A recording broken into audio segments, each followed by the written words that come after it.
फिर भी सर एक अंदर की बात पूछना चाहूँगा आपसे। अच्छी खासी पढ़ाई थी, अच्छी खासी जॉब भी आप कर सकते थे, कहीं डर नहीं लगा कंपनी भाग गई तो? ईमानदारी से कहूँ तो सर डर लगा, अच्छा। बहुत डर लगा। और लेकिन फिर एक ऐड याद आई, डर के आगे जीत है। आशीष सर बहुत कम उम्र में एमराल्ड अचीवर बने थे। अगर किसी को बनना हो तो कोई शॉर्टकट, कोई फॉर्मूला बता दीजिए। बहुत कम उम्र में देखिए, मजाक में मैं कह सकता हूँ कि start early to reach early. अगर आपको कहीं पहले पहुँचना है तो पहले निकलना पड़ेगा। सही है। क्योंकि मैं 22 साल की उम्र में डायरेक्ट सेलिंग इंडस्ट्री में आ गया था, तो मैं 25 साल की उम्र तक मैं एमराल्ड बन गया। और कुछ लोग जो ये गलत इंटेंशन के साथ लोगों को मिसगाइड करके ये बल्क बाइंग कराते हैं, मैं उनसे यही कहना चाहूँगा कि दोस्त, हम इस बिज़नेस में 1 महीने या 1 साल के लिए नहीं आए या एक चेक के लिए नहीं आए। हम इस बिज़नेस में अपनी पीढ़ियों को सुरक्षित करने के लिए आए हैं। बिल्कुल। मेरा ऐसा मानना है कि आरसीएम में सफल होने के लिए पार्ट टाइम और फुल टाइम से ज़्यादा इस बिज़नेस को सीरियसली बिल्ड करने का महत्व है। नमस्कार दोस्तों, मैं जगदीश कबीरा आपका अचीवर्स टॉक शो में स्वागत करता हूं। आप सभी से एक ही निवेदन है, आरसीएम के लिए ये अचीवर्स टॉक शो बहुत अच्छा काम करने जा रहा है और आज हम एक शानदार शख्सियत से मुलाकात आपकी करवाने वाले हैं। श्रीमान आशीष कुमार जी गुरुग्राम से आज हमारे बीच में हैं। सर रूबी अचीवर हैं। सर के पास 15 साल का डायरेक्ट सेलिंग का, आरसीएम का अनुभव है। Sir second generation of RCM हैं। तो आइए सर से सीखते हैं आज आरसीएम के राज, उनकी कामयाबी की बातें। आइए शुरू करते हैं। Thank you.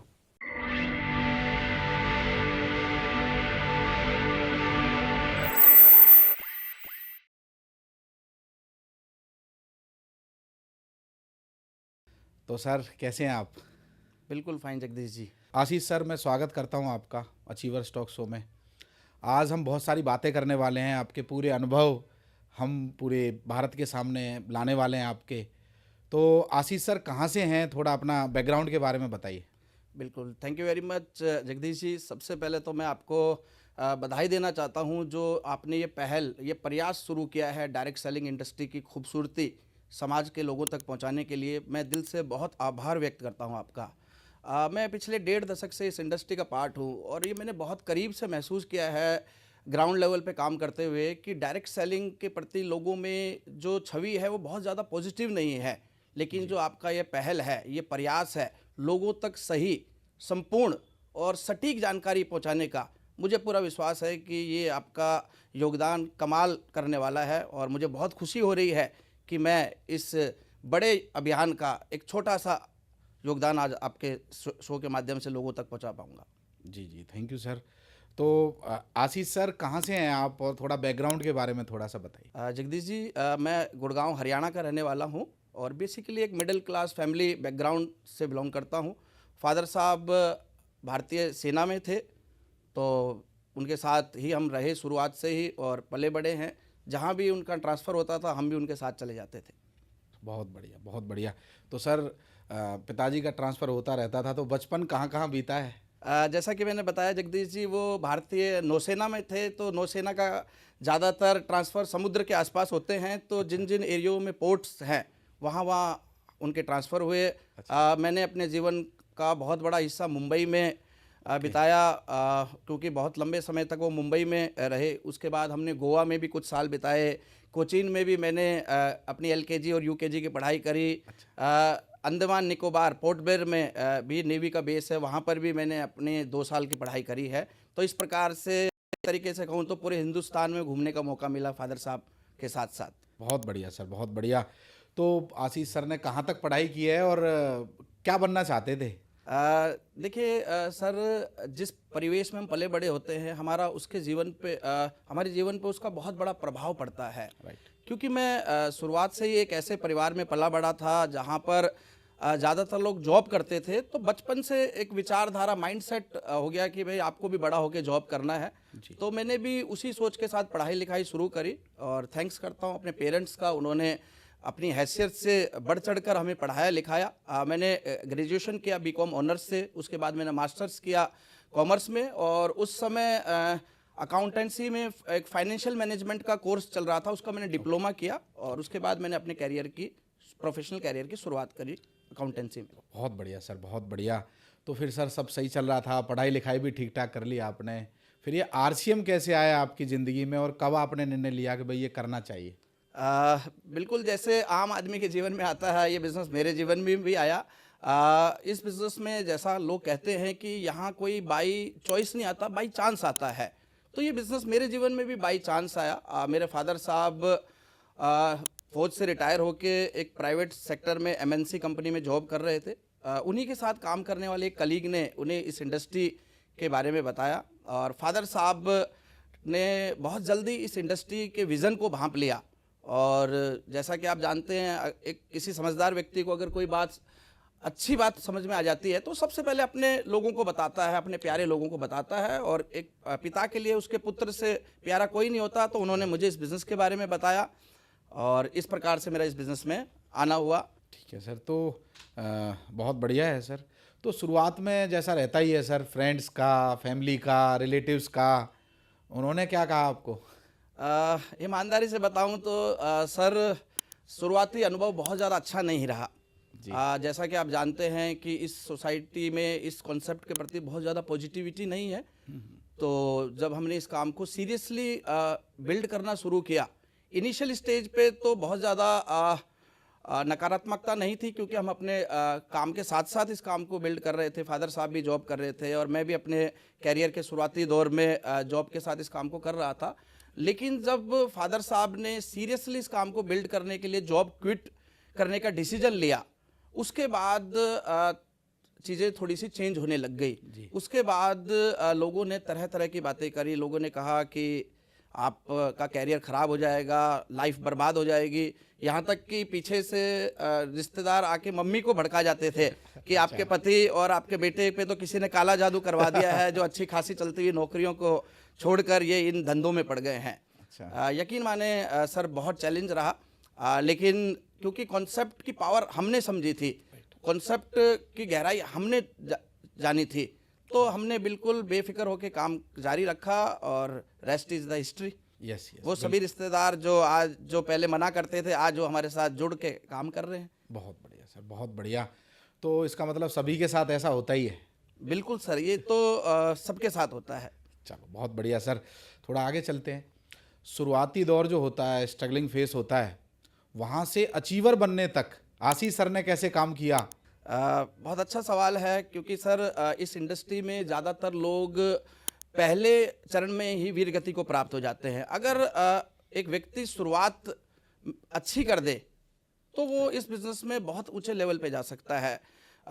मेरे हिसाब से 3 चीज़ें उसे ज़रूर करनी चाहिए शुरुआती दौर में, जो मैंने करी। सबसे पहले तो उसे इस इंडस्ट्री को डिटेल में, इस इंडस्ट्री के कॉन्सेप्ट को समझना चाहिए। क्योंकि पहली बार जब कोई व्यक्ति इस बिज़नेस को लेके आता है तो हम बिज़नेस को नहीं समझते, हम बिज़नेस को ज्वाइन नहीं करते, उस व्यक्ति को ज्वाइन करते हैं। लेकिन इस बिज़नेस में व्यक्ति पैसा नहीं देता, व्यक्ति कामयाबी नहीं दिलाता, कॉन्सेप्ट और सिस्टम कामयाबी दिलाता है। तो सबसे पहले आपको इस कॉन्सेप्ट को लॉजिकली समझना पड़ेगा।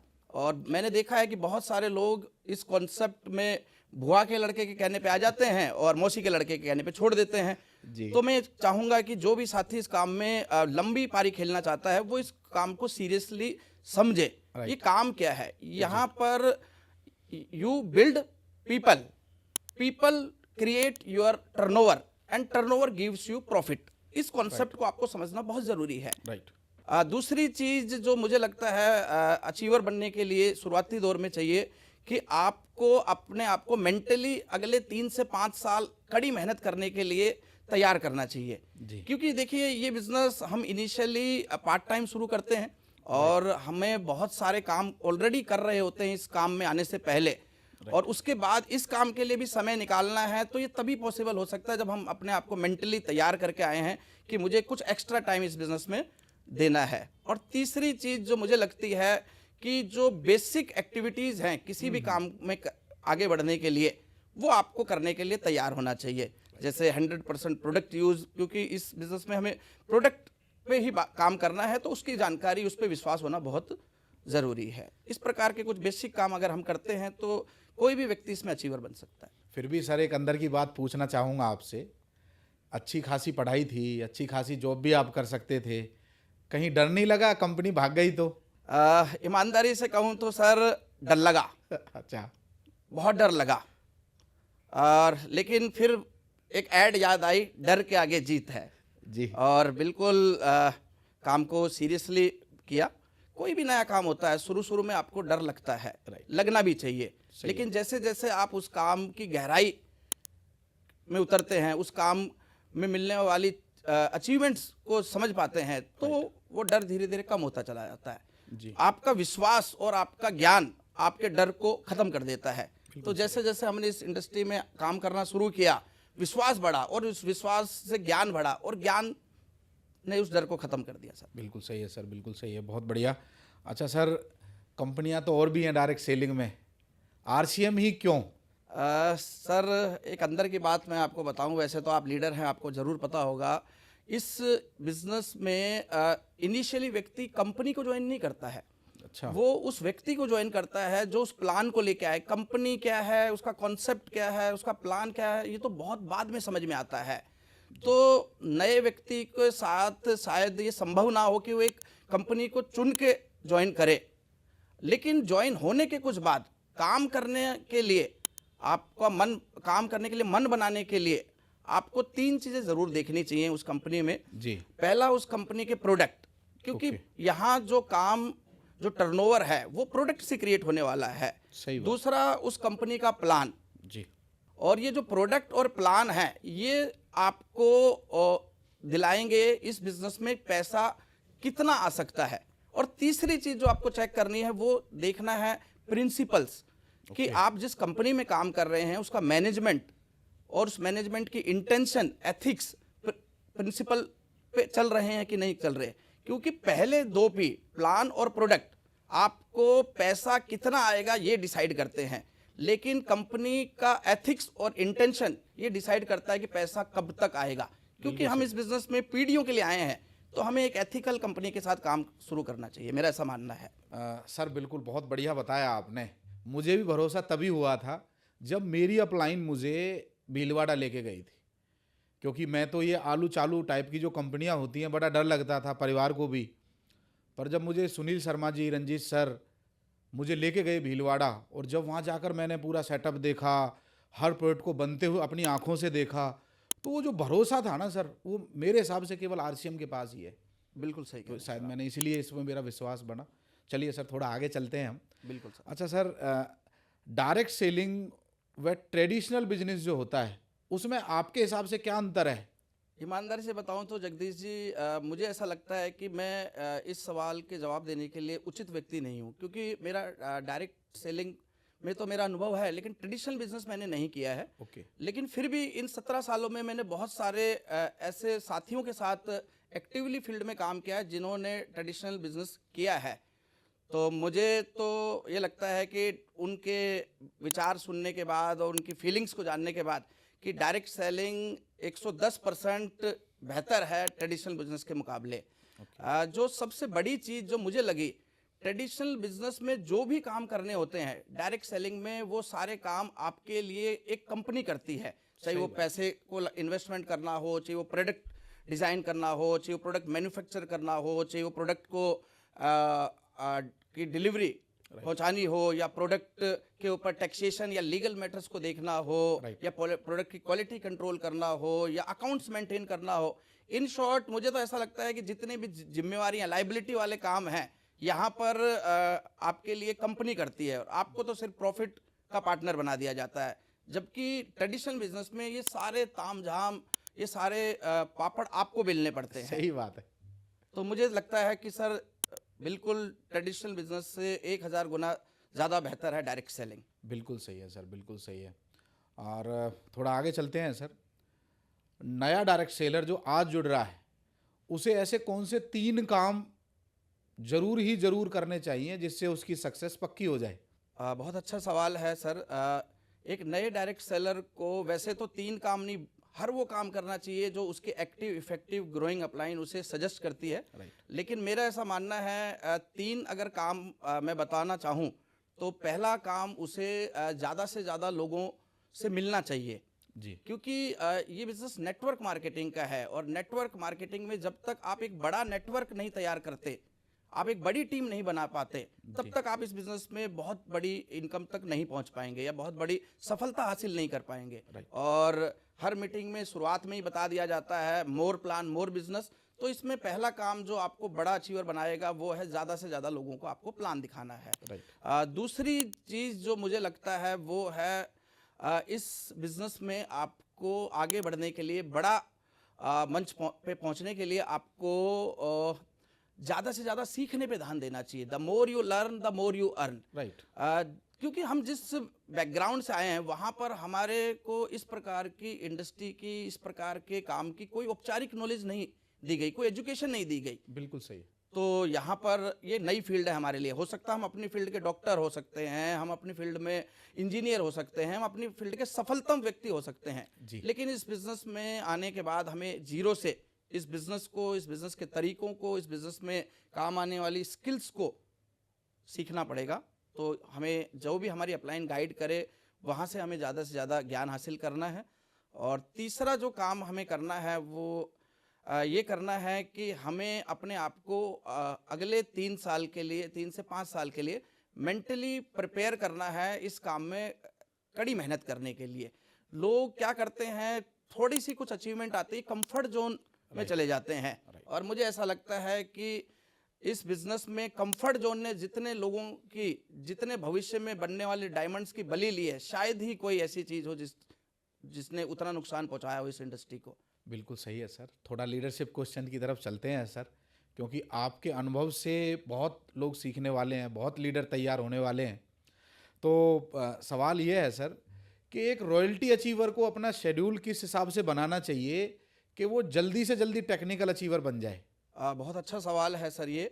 देखिए, मेरा ऐसा मानना है कि रॉयल्टी अचीवर इस बिजनेस में एक बहुत महत्वपूर्ण पड़ाव है। क्योंकि रॉयल्टी अचीवर बनने तक एक व्यक्ति इस बिजनेस की गहराई और ये बिजनेस जिन ऊंचाइयों पे आपको ले जा सकता है वहाँ तक का वो देख पाता है। और मैंने ये महसूस किया है कि बहुत सारे लोग रॉयल्टी अचीवर तो बहुत जल्दी बन जाते हैं, लेकिन रॉयल्टी अचीवर से टेक्निकल अचीवर बनने में कई बार बहुत लंबा इंतजार उन्हें करना पड़ता है। और इसमें बहुत बड़ा रोल रहता है उनका अपने समय का सही इस्तेमाल ना कर पाना। इस इंडस्ट्री में एक बहुत बड़ी गलतफहमी है लोगों को कि जो कर रहा है उसको करने दीजिए, हम उसको पीछे लगते हैं जो नहीं करना चाहता। तो मेरा ऐसा मानना है कि अगर आप फास्ट गति से रॉयल्टी से टेक्निकल पे आना चाहते हैं तो आपको पैरेटो प्रिंसिपल्स को फॉलो करना पड़ेगा, जो ये बताता है कि किसी भी संस्था का 80% जो रिजल्ट है वो 20% लोग निकालते हैं। और अगर एक व्यक्ति रॉयल्टी से टेक्निकल जाना चाहता है तो मुझे लगता है कि उन्हें सबसे पहले तो उन 20% लोगों को ढूंढना चाहिए और उनके ऊपर अपना 80% टाइम, मनी और एनर्जी वहां लगा देनी चाहिए। जिन स्टेशंस पे आज आपका सबसे ज्यादा बिजनेस आ रहा है वहीं पर आपको ज्यादा जोर लगाना है। जिन स्टेशंस पे आज जिन लीडर्स के साथ आपका बिजनेस तेजी से ग्रो हो रहा है उन्हीं लीडर्स को हमें सबसे ज्यादा टाइम देना चाहिए, मेरा ऐसा मानना है। अभी तक सर बहुत सारी बातें आपसे हुई हैं और हम थोड़ा एजुकेशन को थोड़ा और आगे बढ़ाते हैं। क्या ऐसे काम हैं जो अपलाइन से करवाने चाहिए एक लीडर को, और क्या ऐसे काम हैं जो खुद करने चाहिए लीडर को? बहुत अच्छा सवाल पूछा सर आपने। मेरा ऐसा मानना है और मैं एक कोट पे बहुत विश्वास रखता हूँ, मदद लेकर खुद को खड़ा करो और मदद देकर बिजनेस को बड़ा करो। मैं ऐसा मानता हूँ कि शुरुआत में जब आप नए हैं इस बिजनेस में, आपको हर वो हेल्प जो आपके बिजनेस को खड़ा करने के लिए, आपको स्टैंड करने के लिए, आपको सीखने के लिए चाहिए, वो आपको बिल्कुल अपनी अपलाइन से लेनी चाहिए। लेकिन जब आप इस बिजनेस में थोड़े मैच्योर हो जाएं, जब आप इस बिजनेस में एक लेवल पे आ जाएं, तो आपको सारे काम जो आपने एज ए डाउनलाइन हेल्प लेके अपलाइन से किए थे, अब आपको एज ए अपलाइन अपनी डाउनलाइन को हेल्प करनी चाहिए। वैसे मेरा ये मानना है कि अपलाइन का रोल यहाँ पर एक गाइड का रोल है। तो गाइड हमें गाइड करता, हमें मेंटोरशिप देता है, वो हमें सिखाता है काम कैसे करना है। काम हमें ही खुद करना चाहिए, मेरा ऐसा मानना है। और जहां भी अटक जाएं आप जीवन में, इस बिजनेस यात्रा में, तो आप एनी टाइम एनीवेयर अपनी अपलाइन की हेल्प में जा सकते हैं, उसकी शरण में जा सकते हैं। वो आपको निसंदेह वहां से बाहर निकालने में मदद करेगी। तो सर डिटेल से समझें तो आपने ये बताया है कि अपलाइन से सीखते जाइए और आपका काम है उसे अप्लाई करना। बिल्कुल सही कहा। और जहां आप रास्ते में कहीं अटके तो फिर हेल्पलाइन है ना, बिल्कुल अप्लाई। सर। चलो। यहाँ कुछ लोग में एक मिसअंडरस्टैंडिंग हो जाती है, उन्हें लगता है कि अपलाइन का काम उनके लेग चलाना है या हाँ। अपलाइन का काम उनके नीचे लोग जोड़ना है। हाँ। मेरा ऐसा मानना है जगदीश जी, अपलाइन का सिर्फ एक काम है, आपको इस बिजनेस की सही जानकारी देना, राइट। आपको इस बिजनेस को आगे बिल्ड करने के लिए सक्षम बनाना, और सबसे ज़रूरी अपलाइन का काम है एक ऐसा खुशनुमा माहौल आपके लिए तैयार करके देना जहां आप काम करने में आरामदायक महसूस करें। अगर ये काम आप अपलाइन से करवा रहे हैं तो मुझे लगता है कि बेस्ट सपोर्ट अपलाइन से आपको यही लेनी चाहिए या मिल सकती है। बिल्कुल सही है सर, बिल्कुल सही है। अच्छा सर, डायरेक्ट सेलिंग में एक बल्क बिलिंग होती है, क्या आपके हिसाब से वो सही है या गलत है? तो उसके बारे में आप कुछ कहना चाहेंगे? बहुत इम्पोर्टेंट सवाल है सर ये। बल्क बिलिंग को लेके भी दो अलग अलग पहलू हैं। जैसे सिक्के के दो पहलू होते हैं, वैसे ही बल्क बिलिंग को लेके दो अलग अलग पहलू हैं। हो सकता है कुछ लोग मेरे से सहमत हों, कुछ लोग ना हों। बेसिकली दो प्रकार की बिलिंग होती हैं इस इंडस्ट्री में, बाइंग होती हैं। एक होती है रेगुलर बिलिंग, जो हम वो सामान लेते हैं जो हम अपनी घर की ज़रूरत के लिए लेते हैं और कुछ अपने साथियों को शेयर करने के लिए लेते हैं। और दूसरे प्रकार की बिलिंग होती है बल्क बिलिंग, जहां पर एक साथ बहुत सारा सामान ले लिया जाता है। अब बल्क बिलिंग में भी दो प्रकार की बिलिंग होती हैं। एक होती है प्लान्ड बल्क बिलिंग, योजनाबद्ध तरीके से कुछ सेलेक्टेड आइटम्स को स्टॉक करना। अब क्योंकि आपने उस बिलिंग को करने, उस बाइंग को करने से पहले ही योजना बना रखी है कि क्या क्या प्रोडक्ट लेने हैं और उन प्रोडक्टों को कैसे मार्केट में खपाना है, तो मुझे नहीं लगता कि इसमें कोई नुकसान है जी। क्योंकि देखिए हम बिजनेस सेलिंग का कर रहे हैं और अगर हम सेलिंग ही नहीं प्रमोट करेंगे तो फिर तो ये तो कॉन्सेप्ट से विपरीत हो गया जी। दूसरा जो दिक्कत वाली बात है वो है अनप्लान्ड बल्क बाइंग, जहां पर हम किसी से गलत तरीके से मोटिवेट होके, किसी गलत इंटेंशन के प्रभाव में आके हम अनाप शनाप प्रोडक्ट खरीद लेते हैं, जिनको सेल करने का, जिनको मार्केट में खपाने का हमारे पास कोई योजना नहीं होती और वो प्रोडक्ट फिर घर में रखा रखा खराब हो जाता है और हम उसको देखते देखते नेगेटिव हो जाते हैं। तो मेरा ऐसा मानना है कि आप प्लांट बल्क बाइंग करें तो इसमें कोई दिक्कत नहीं है।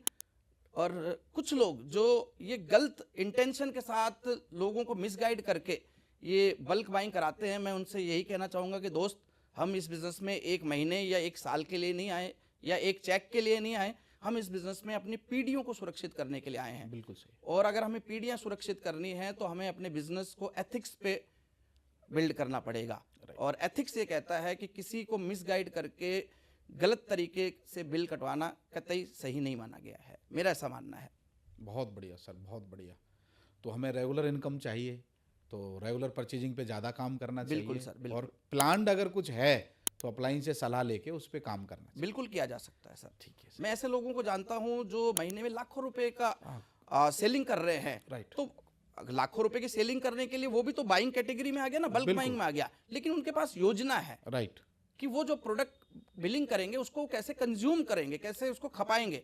अगर योजना है आपके पास, कोई दिक्कत नहीं है। बिल्कुल सही। बिल्कुल आप बल्क बाइंग को एक ही नज़रिए से ना देखें, इसको पॉजिटिव वे में भी देखें और आप बल्क बाइंग आपके बिजनेस को रॉकेट बना सकती है अगर उसको सही तरीके से किया जाए तो। बिल्कुल सही। हर टीम में हर तरीके के लोग होते हैं। बिल्कुल। तो हो सकता है।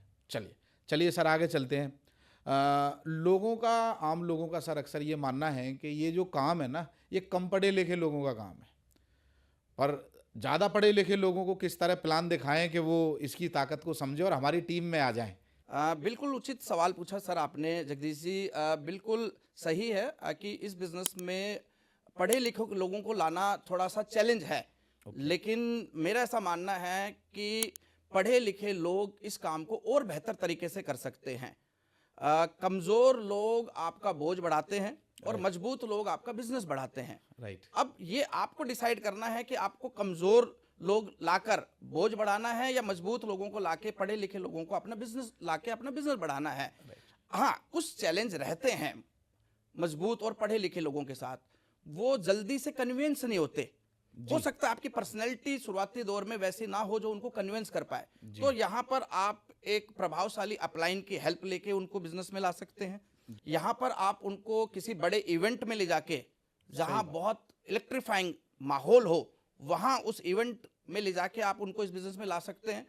और यहाँ पर आप पढ़े लिखे और मजबूत लोगों का, उन्हीं के फील्ड से जुड़े हुए लोगों, सक्सेसफुल लोगों के कुछ टेस्टिमोनियल्स और कुछ वीडियोस शेयर करके भी उन्हें इस इंडस्ट्री में आने के लिए प्रेरित कर सकते हैं। लेकिन ये बात मैं फिर बताना चाहता हूँ कि मजबूत लोग जब आएंगे, आपका बिजनेस तभी रफ्तार पकड़ेगा। बिल्कुल सही है सर। जिंदगी हो या बिजनेस, ये तभी तरक्की करते हैं जब मजबूत लोग आते हैं, ऐसा सतीश पंडित जी कहते थे। बिल्कुल सही कह रहे हैं जी। चलिए सर, आगे चलते हैं। आरसीएम को कब तक पार्ट टाइम करें और कब फुल टाइम उतर जाना चाहिए? बहुत इंपॉर्टेंट सवाल है सर ये, और टेक्निकल सवाल भी है। मेरा ऐसा मानना है कि आरसीएम में सफल होने के लिए पार्ट टाइम और फुल टाइम से ज़्यादा इस बिज़नेस को सीरियसली बिल्ड करने का महत्व है। Right. आप इस बिज़नेस को चाहें तो पार्ट टाइम कर सकते हैं, चाहे आप इसको फुल टाइम कर सकते हैं, लेकिन एक बात मैं आपसे कहना चाहता हूं, इसको सम टाइम कभी ना करें, कभी कभी नहीं करना है, इसको रोजाना करना है। कम करें, ज्यादा करें, लेकिन रोजाना करें। Right. मैं ऐसे बहुत सारे लोगों को जानता हूं जगदीश जी, जो इस बिजनेस को पार्ट टाइम बिल्ड कर रहे हैं जी, लेकिन बहुत बड़ी सफलता पे वो पहुंच गए हैं, क्योंकि उन्होंने सीरियसली इस काम को बड़े विजन के साथ बिल्ड किया। और मैं ऐसे बहुत सारे लोगों को जानता हूं जो इस काम में फुल टाइम है कहने के लिए, लेकिन उनकी अचीवमेंट्स अभी बहुत एवरेज लेवल की है। सही बात। तो मैं तो यही कहना चाहूँगा कि आप सीरियसली करें जैसे भी इसको कर रहे हैं। और मेरा अनुभव ये कहता है, क्योंकि मैंने तो एक ऐसी टीम के साथ काम किया है जो मैक्सिमम साथी पार्ट टाइमर थे, तो इनिशियल आपको इस बिज़नेस को पार्ट टाइम ही शुरू करना चाहिए, जब तक कि आपका नेटवर्क, आपकी ऑर्गेनाइजेशन इतनी बड़ी ना हो जाए कि आपको बहुत ज़्यादा समय उनको देना पड़े, अलग अलग स्टेशंस पे आपको आउट ऑफ स्टेशन जाना पड़े। और अगर आप पार्ट टाइम होना ही, पार्ट टाइम से फुल टाइम होना ही चाहते हैं जी, तो मुझे लगता है कि आपकी जो रेगुलर इनकम आ रही है आपके काम आरसीएम के अलावा, उससे जब तक आपको ज़्यादा इनकम ना आने लग जाए, आप इस बिज़नेस में फुल टाइम होने की जल्दबाजी ना करें। लेकिन मेरे गुरुदेव एक बात कहते हैं कि अगर ये बिज़नेस किसी को समझ में आ जाता है तो फिर उससे कोई दूसरा काम हो ही नहीं सकता जी। तो मैं उन लोगों के लिए भी यही कहना चाहूँगा कि अगर आप खुल के इस काम को करना चाहते हैं तो आप प्लानिंग करें, अपने अपलाइन के साथ काउंसलिंग करें, वो आपके लाइफ स्ट्रक्चर को देखते हुए आपको बेस्ट राय दे पाएंगे कि कब आपको फुल टाइम होना चाहिए।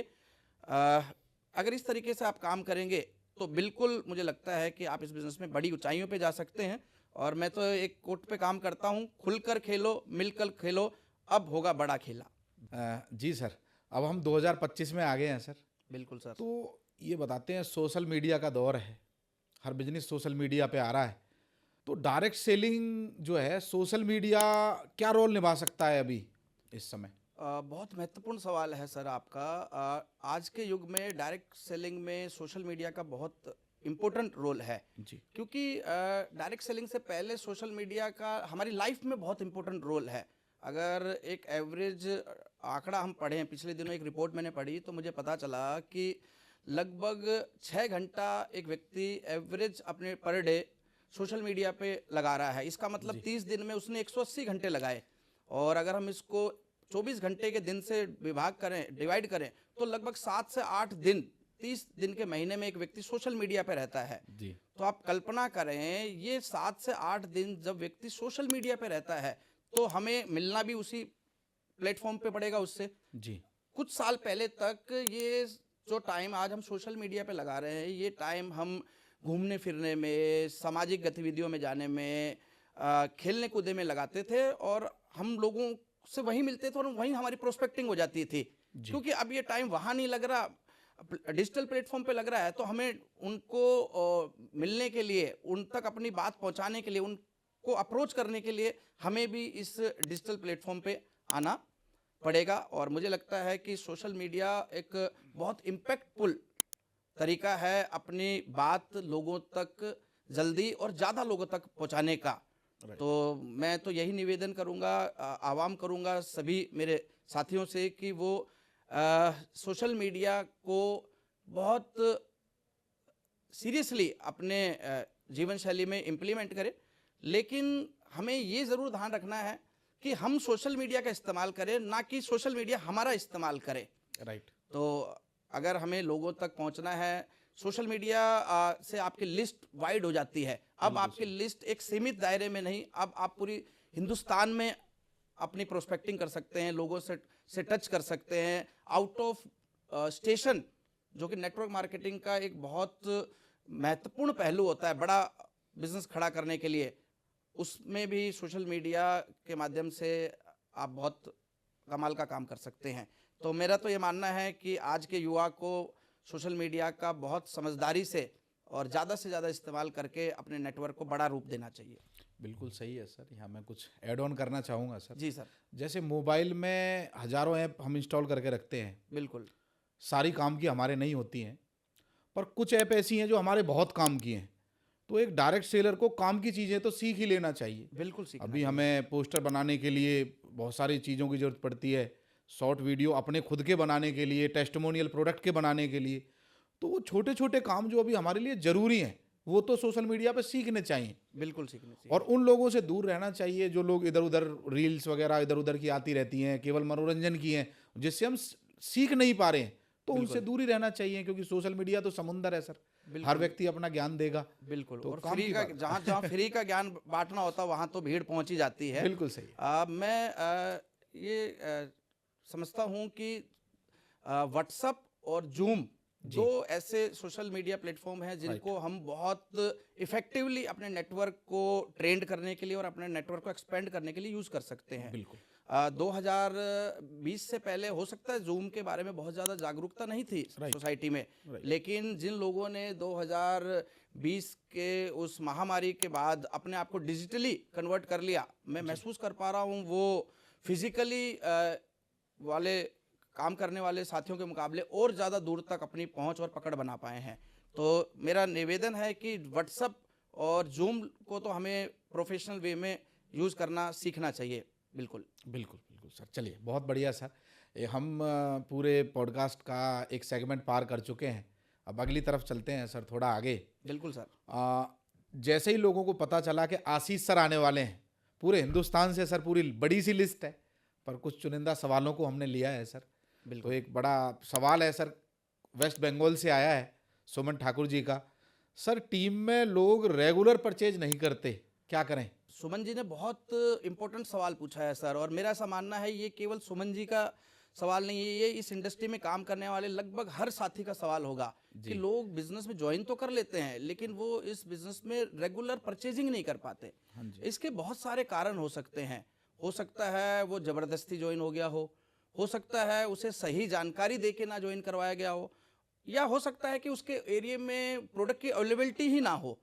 तो कारण अलग अलग हैं, तो उसको एक्टिव यूज़र बनाने के लिए तरीके भी हमें बहुत सारे इस्तेमाल करने पड़ेंगे। कुछ केवल कुछ तरीकों से काम चलने वाला नहीं है। हमें उसको प्रोडक्ट्स की ट्रेनिंग्स में इन्वॉल्व करना पड़ेगा, हमें उसको फॉलोअप कॉल करने पड़ेंगे, हमें उसके साथ अच्छे रिलेशंस डेवलप करने पड़ेंगे, हमें उसका प्रॉपर स्टार्टअप करना पड़ेगा जहां उसको प्रोडक्ट की सीरियस नॉलेज दी जाए जी कि ये प्रोडक्ट कैसे उसकी लाइफ को चेंज कर सकते हैं। और इस प्रकार के कुछ तरीके अगर हम अपनाते हैं तो मुझे लगता है कि हम मैक्सिमम लोगों को यूज़र बना सकते हैं। और इसके बावजूद भी अगर लोग परचेज नहीं कर रहे हैं तो आपको डायरेक्ट सेलिंग इंडस्ट्री का एक नियम याद रखना है कि ये इंडस्ट्री लॉ ऑफ एवरेज पे काम करती है। आप 10 से मिलते हैं तो 2 जुड़ते हैं, 10 जुड़ते हैं तो 2 खरीदते हैं, 10 खरीदते हैं तो 2 काम करते हैं। तो आप लॉ ऑफ एवरेज को ध्यान रखिए और बिल्कुल चिंता ना करें। आप ये कुछ कदम उठाएंगे तो आपको समाधान मिल जाएगा। बिल्कुल सर। शुरुआती दौर में मैं भी ये फॉर्मूला ट्राई करता था और अपना सिंपल सा उसूल एक था जो मैं अपनाता था कि जो साथी जुड़ते थे उन्हें माहौल में बैठा देता था। कोई सेमिनार है या कोई अब तो जैसे जूम में बैठा सकते हैं हम। जी। तो वो जो चीज़ें है ना, माहौल जो काम करता है वो मेरी पर्सनल अप्रोच काम नहीं करेगी जो एक माहौल काम करवा देता है। तो बहुत सारे लोगों का स्टार्टअप हमने ऐसे करवाया था सर। तो अगर ऐसा करना चाहें तो बहुत सारे लीडर ऐसा भी कर सकते हैं जो बिल्कुल सर, बिल्कुल। चलिए आगे चलते हैं सर। और बहुत अच्छे लीडर हैं धर्मपाल जी, उन्होंने एक शानदार सवाल किया है। सर, टीम तो बहुत बड़ी है पर हर अलग अलग तरीके के लोग हैं, तो सबको कैसे मैनेज करें, सबसे रिलेशन कैसे मजबूत करें? बहुत अच्छा सवाल है सर। मेरा ऐसा मानना है नेटवर्क मार्केटिंग रिलेशंस का ही बिजनेस है। अगर इसमें से रिलेशंस को हटा दिया जाए तो कुछ नहीं बचता यहाँ पर। लेकिन रिलेशंस को बनाए रखने के लिए हमें एक फंडामेंटल प्रिंसिपल याद रखना है कि people are not wrong, they are different. लोग गलत नहीं होते, लोग अलग होते हैं। और कई बार लोगों की अलग नज़रिया, अलग सोच हमारी सोच से मैच नहीं करती तो हम उन्हें गलत मान लेते हैं, और ये हमारे लिए एक बहुत बड़ा चैलेंज क्रिएट हो जाता है यहाँ पर। तो हमें अगर लोगों को एक साथ बनाए रखना है जी, तो कुछ एक्टिविटीज़ हैं जो अगर हम करेंगे तो बिल्कुल हो सकता है। इस बिजनेस में बेसिकली दो प्रकार के रिलेशन पाए जाते हैं, अपलाइन के साथ रिलेशन और डाउनलाइन के साथ रिलेशन जी। और अगर आप अपलाइन के साथ रिलेशन बेहतर बनाना चाहते हैं तो कहा जाता है कि अपलाइन मधुमक्खी है और मधुमक्खी वहीं जाती है जहां शहद नजर आता है। सही है। तो यहाँ 4 एक्टिविटी आप करेंगे तो अपलाइन का रिलेशन आपके साथ बेहतर हो जाएगा। सबसे पहला, आप उसका रिगार्ड और रिस्पेक्ट करना शुरू करें। दूसरा, आप ओबीडियंट बने, कहा माने। जो लोग कहा मानते हैं अपलाइन, उनके साथ अपलाइन के रिलेशन बेहतर हो जाते हैं। तीसरा, आप एक्टिविटी करें, आप एक्टिव रहें, एक्शन मोड में रहें। राइट। और चौथी चीज, आप परफॉर्मेंस करके दिखाएं, प्रोडक्टिव बने, सिर्फ बात ना करें, काम करके दिखाइए। और अगर ये 4 काम करेंगे तो आप देखेंगे ऑटोमेटिकली हमारे रिलेशंस अपलाइन के साथ बेहतर हो जाएंगे। जिस प्रकार आप अपने नीचे अच्छे लोगों को तलाश कर रहे हैं, अपलाइन भी अपने साथ अच्छे लोगों को ढूंढ रही है, तो हमें अच्छा बनना पड़ेगा। दूसरे जो रिलेशन है वो है डाउनलाइन के साथ रिलेशन। जब डाउनलाइन के साथ रिलेशन ठीक करने की बारी आती है तो कुछ बेसिक स्टेप अगर हम फॉलो करेंगे तो मुझे लगता है कि हम रिलेशंस को बहुत मजबूत कर सकते हैं। जी। Make your downline profitable. देखिए, लोग यहाँ फायदे के लिए आए हैं जी, और हम लोगों को अगर फायदेमंद बना देंगे, लोगों के बिजनेस को इनकम पे ले आएंगे, तो मुझे लगता है कि लोगों के साथ हमारे रिलेशन अच्छे हो जाएंगे। शुरुआत में हमारे गुरुदेव कहते थे, अगर आपकी बीवी नाराज हो जाए और आप उसको मनाना चाहते हैं तो आप उसके मायके की बात उससे कीजिए और उसका गुस्सा गायब हो जाएगा। उसी प्रकार अगर आपकी डाउनलाइन से कुछ रिश्तों में खटास आ गई है तो आप उसके प्रॉफिट की बात कीजिए, आप उसके B-Luck की बात कीजिए, आप देखेंगे ऑटोमेटिकली वो बर्फ पिघल जाएगी। राइट। दूसरा जो मुझे लगता है रिलेशन सुधारने के लिए जरूरी है वो है हमारा कम्युनिकेशन। अगर आप चाहते हैं कि आपके रिश्ते अच्छे रहें तो आपको रेगुलर कम्युनिकेट करते रहना पड़ेगा, लगातार उनसे बात करते रहना पड़ेगा। आपने सुना होगा पति पत्नी और वो की एंट्री कब होती है? जब पति पत्नी में बातचीत बंद हो जाती है, और वो कभी भी आपके लिए अच्छा साबित नहीं होगा। तो आप अपनी टीम से लगातार बातचीत करें। तीसरी चीज जो आपके रिलेशंस को बेहतर कर सकती है वो है आपका केयरिंग एटीट्यूड। सही। हम सिर्फ बिजनेस की सोच ना रखें, हम उन्हें सिर्फ पीवी ना मान के रखें। ट्रेडिशनल बिजनेस में और डायरेक्ट सेलिंग में क्या अंतर है? ट्रेडिशनल बिजनेस में हमारे दिमाग में चलता है प्रॉफिट। प्रॉफिट कब आता है? जब हम प्रोडक्टों में डील करते हैं। और प्रोडक्ट कब बिकते हैं? जब हम पीपल्स के साथ टच में जाते हैं। तो हमारा फोकस ट्रेडिशनल बिजनेस में प्रोडक्ट पे होता है, प्रॉफिट पे होता है। नेटवर्क मार्केटिंग इससे उल्टा चलता है। यहां हमें फोकस प्रॉफिट पे नहीं रखना, हमें यहां फोकस पीपल्स पे रखना है। पीपल्स अगर खुश रहेंगे तो आपका प्रोडक्ट बिकेगा, अगर प्रोडक्ट बिकेगा तो आपको प्रॉफिट ऑटोमेटिकली आएगा, उसको कोई नहीं रोक सकता। तो ये कुछ छोटे छोटे कदम हैं जिनको आप काम करेंगे, जिन पे एक्शंस, जिनके अकॉर्डिंग काम करेंगे, तो मुझे लगता है कि आप हर व्यक्ति के साथ अच्छा रिलेशन डेवलप कर सकते हैं। मिस्टर हैरी जी पूछ रहे हैं sir, how to do 10x business in 2025? बहुत हॉट क्वेश्चन है। हर आदमी चाहता है कि 2025 में कुछ कमाल करे, क्योंकि पूरी इंडस्ट्री में 2025 ग्रोथ ईयर है। लेकिन मैं हैरी जी से पूछना चाहता हूं, क्या उन्हें नहीं मालूम बिजनेस को 10x करने के लिए क्या करना है?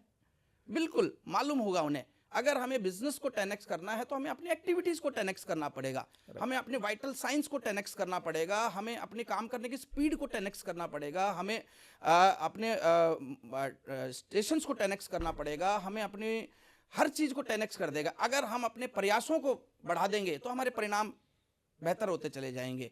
तो बिल्कुल हैरी जी, आपकी नीयत बिल्कुल सही है कि आप कुछ बड़ा करना चाहते हैं, और बड़ी काम की नीयत के साथ बड़ी मेहनत के लिए आप तैयार हो जाइए, आपका बिजनेस 10x नहीं 100x हो जाएगा दोस्तों। बिल्कुल सही।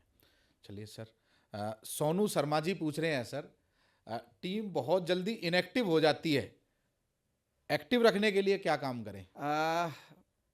ये भी बहुत महत्वपूर्ण सवाल है और मुझे लगता है कि जगदीश जी आपने छांट छांट के सवाल लाए हैं। ये सारे ही वो सवाल हैं जो इस इंडस्ट्री में कामयाब होने के लिए बहुत ज़रूरी है। जी। देखिए, टीम इनएक्टिव क्यों हो जाती है पहले उसको समझिए। जी।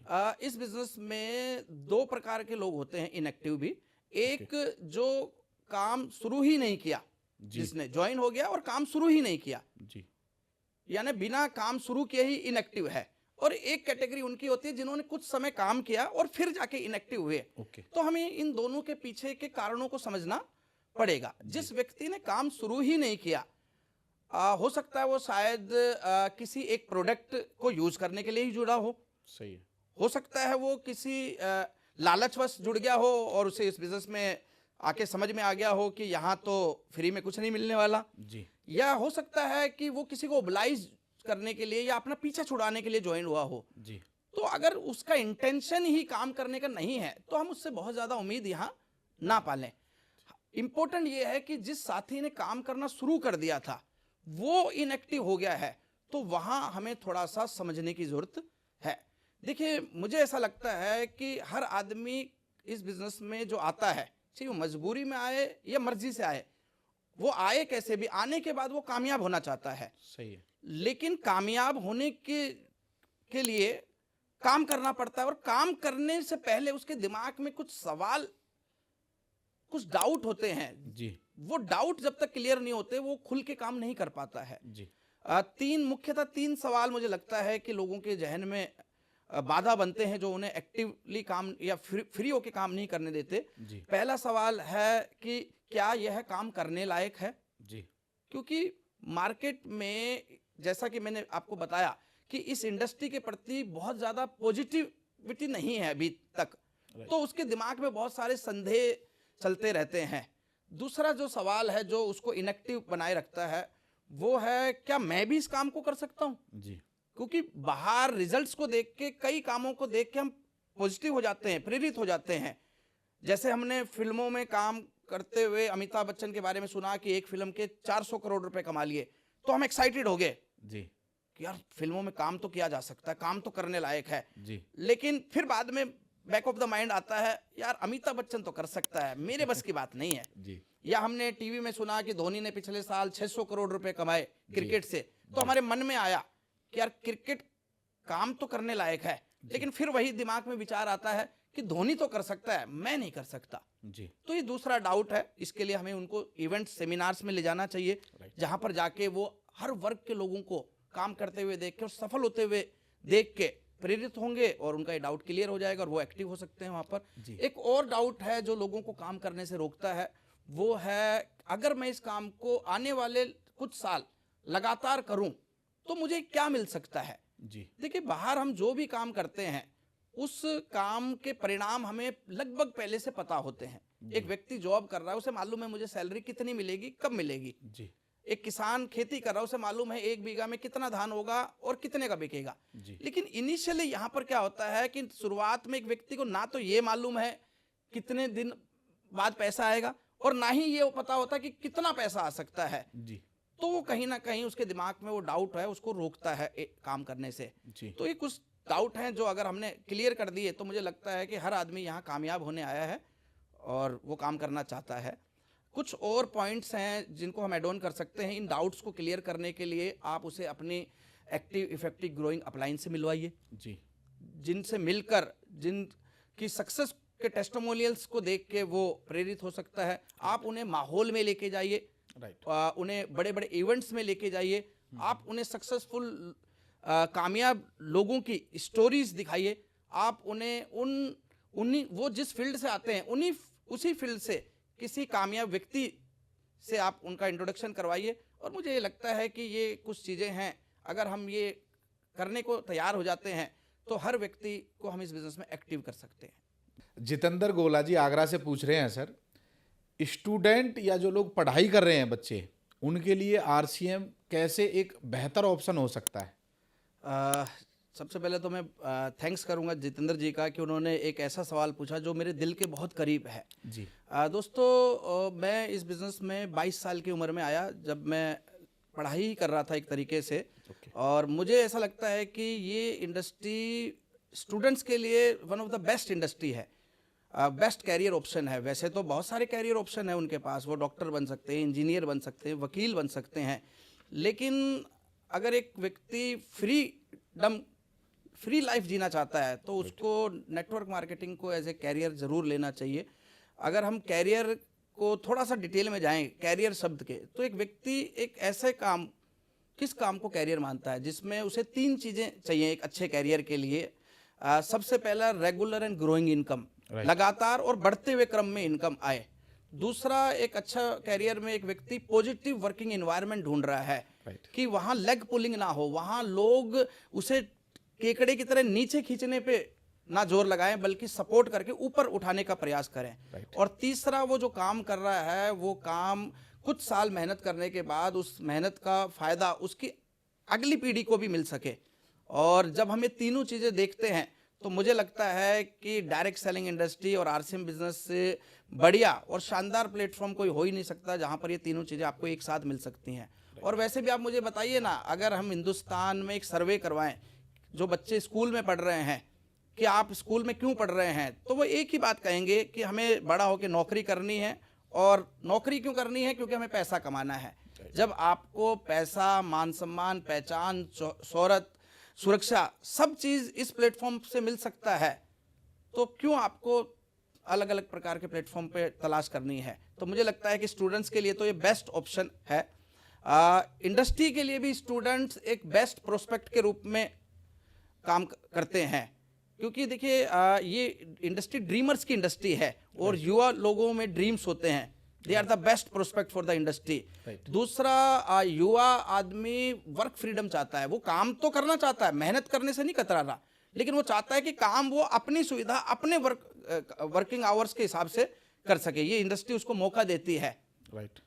ये इंडस्ट्री में युवा इसलिए भी शूट करते हैं क्योंकि युवाओं के ऊपर इनिशियल कोई बहुत ज़्यादा लाइबिलिटीज़ नहीं होती हैं।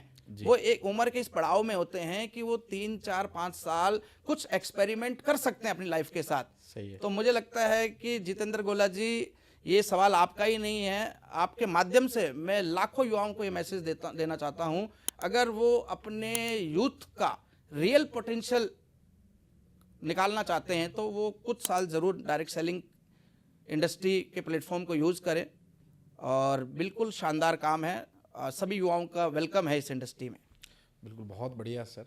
और ये क्वेश्चन से मैं भी रिलेट कर पा रहा हूँ सर, क्योंकि मैंने भी जब शुरू किया था तो स्टूडेंट ही था जी। तो मैं एक पॉइंट और ऐड ऑन करना चाहूँगा।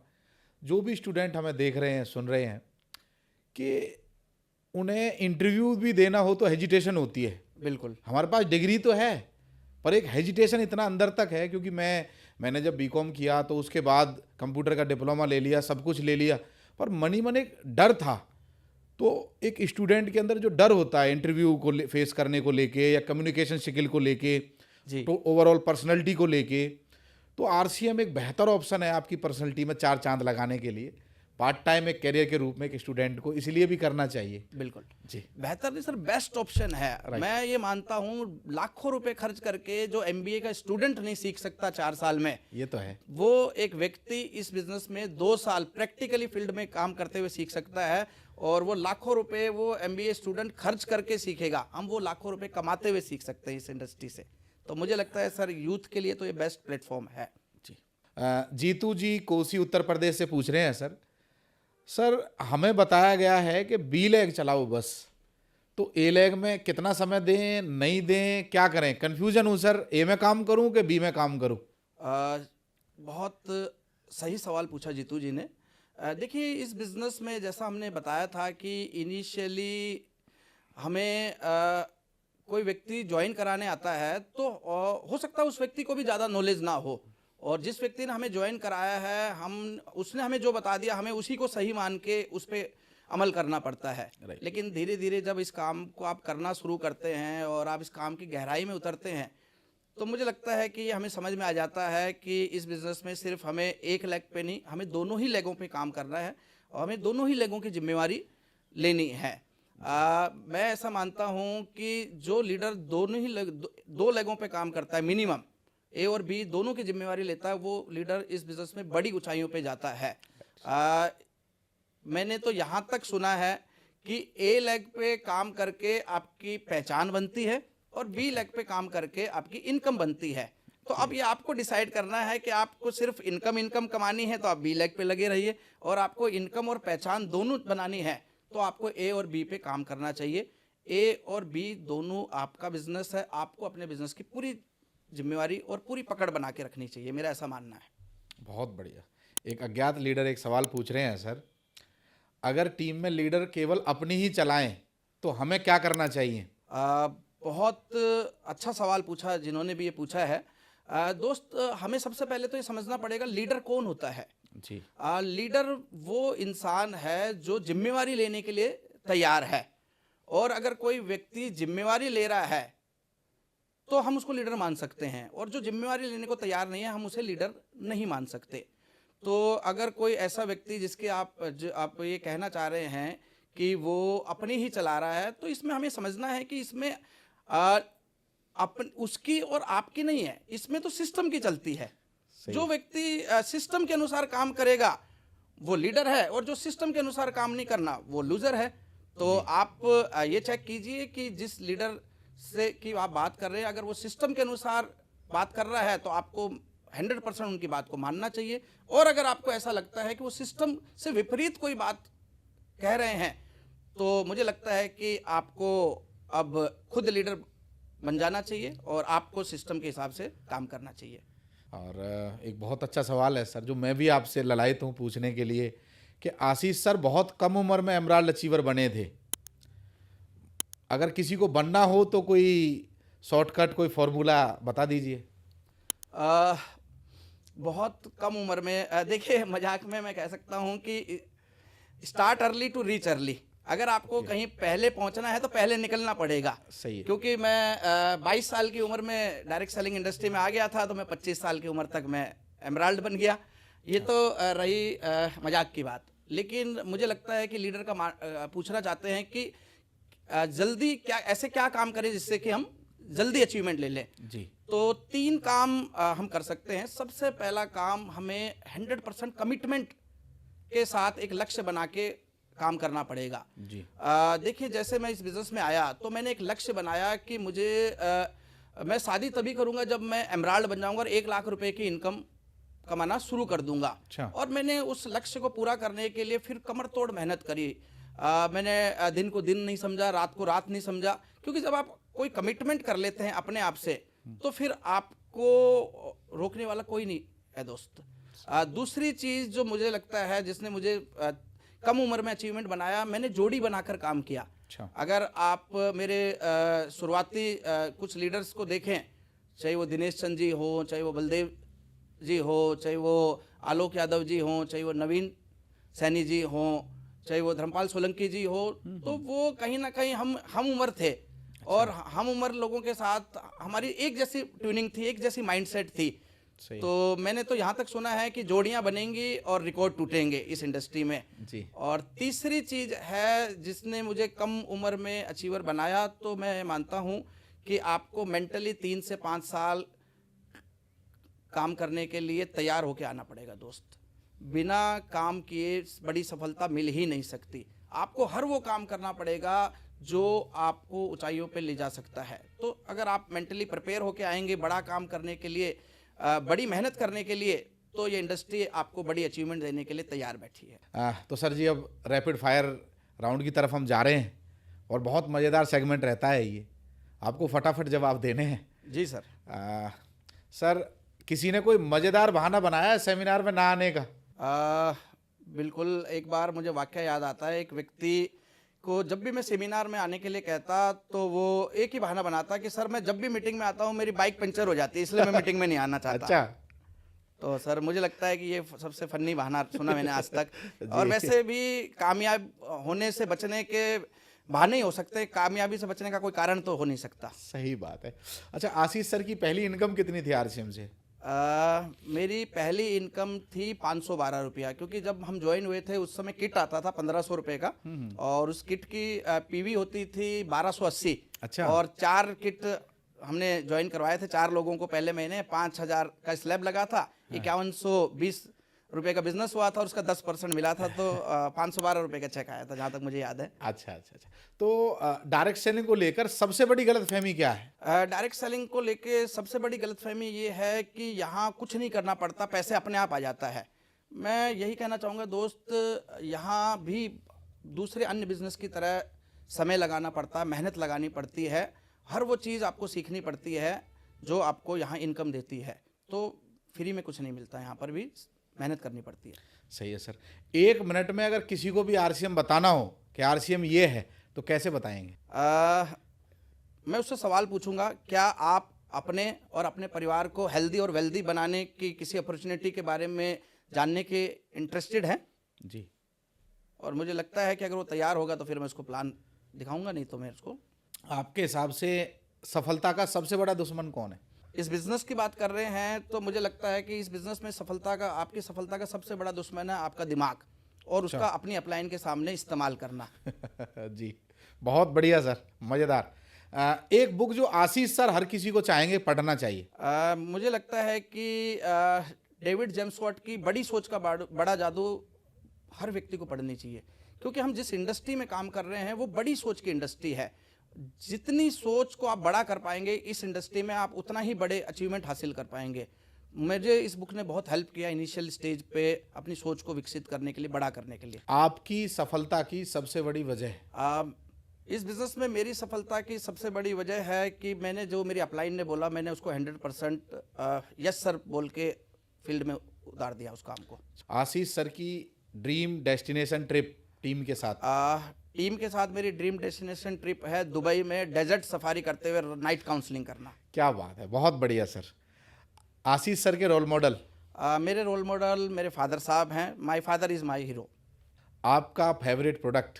मेरा फेवरेट प्रोडक्ट वो है जिसमें आरसीएम का लोगो लगा हुआ है, और जिस प्रोडक्ट की पीवी ज़्यादा है वो मेरा फेवरेट प्रोडक्ट। आरसीएम का सबसे बड़ा बेनिफिट क्या है आपके हिसाब से? वैसे तो बहुत सारे बेनिफिट आरसीएम करने के, लेकिन मुझे लगता है आरसीएम का सबसे बड़ा बेनिफिट, आरसीएम आपको एक ऐसा मंच देता है, एक ऐसा प्लेटफॉर्म देता है जहां एक आम आदमी अपने पोटेंशियल से भी बड़े पोटेंशियल की सक्सेस यहां हासिल कर पाता है। तो सर हम फाइनल राउंड की तरफ बढ़ रहे हैं।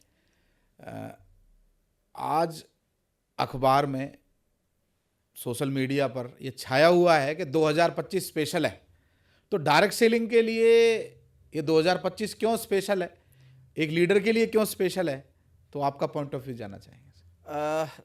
जगदीश जी, मैं तो ये कहना चाहूँगा कि ये तो आज आ रहा है कि 2025 स्पेशल है, लेकिन हमने तो जब से इस इंडस्ट्री में होश संभाला है, जब से हमें इस इंडस्ट्री का कॉन्सेप्ट क्लियर हुआ है, हम तो 2025 के बारे में ही सुनते आए हैं। जी। जब जब हम टीसी सर से मिले, उन्होंने एक ही बात कहते हुए हमने उन्हें सुना कि अभी तो जवी में नींव भरी है, शीश महल अभी बनना बाकी है।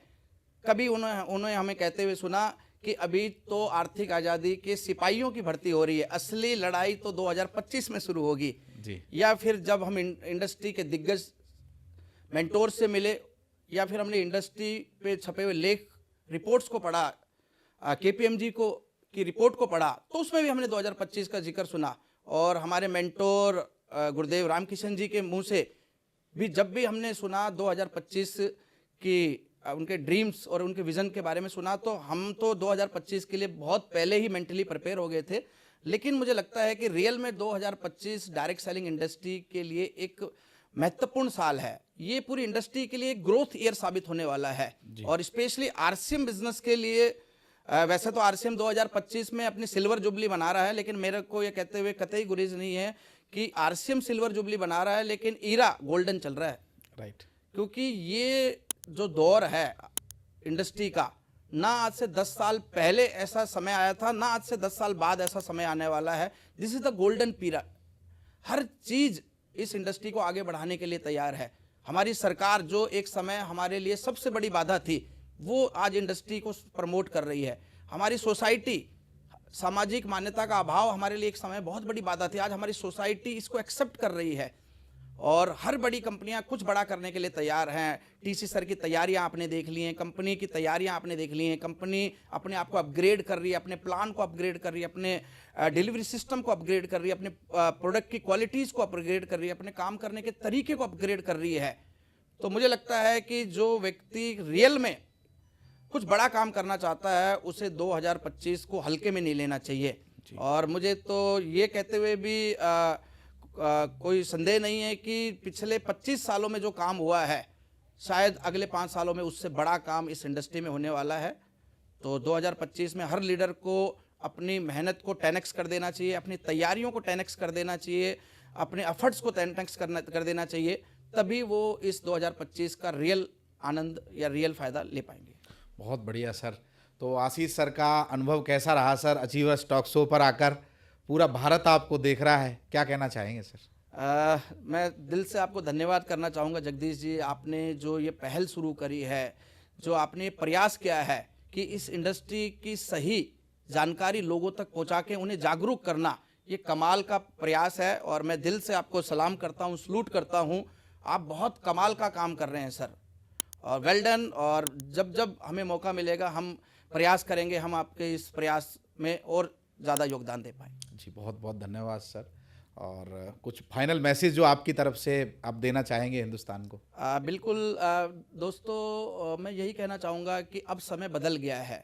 अब डायरेक्ट सेलिंग 25 साल पहले वाली डायरेक्ट सेलिंग नहीं रही है। अब हमें इस डायरेक्ट सेलिंग इंडस्ट्री को देखने का नज़रिया बदलना पड़ेगा। अब हम इसे पुराने चश्मे से नहीं देख सकते। जी। डायरेक्ट सेलिंग इंडस्ट्री में जब आज से 1.5 दशक 2 दशक पहले हम जैसे लोग आए थे तो वो इसे एक्स्ट्रा इनकम के रूप में करने आए थे। लेकिन आज डायरेक्ट सेलिंग जिस मुकाम पे पहुंच गया है, मुझे लगता है कि आज डायरेक्ट सेलिंग आपकी चॉइस नहीं, आपके लिए कंपलसरी है इस इंडस्ट्री में काम करना। क्योंकि आप देखें बाहर कितनी तेज़ी से एआई और डिजिटलाइजेशन नौकरियों को ख़त्म करता जा रहा है। अगर हम चाहते हैं कि अब हमारी आने वाली पीढ़ियाँ एक सुरक्षित भविष्य में बना पाएँ, तो हमें खुद भी और अपने आने वाली पीढ़ियों के लिए भी डायरेक्ट सेलिंग इंडस्ट्री में कुछ साल ज़रूर इन्वेस्ट करने चाहिए।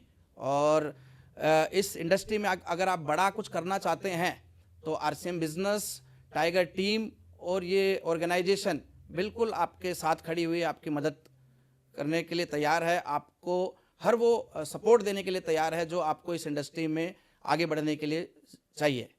Thank you very much. Thank you sir, बहुत अच्छा लगा सर, आप अपना कीमती समय निकाल कर आए। बहुत बहुत आभार, बहुत बहुत धन्यवाद। Thank you very much sir. Thank you sir.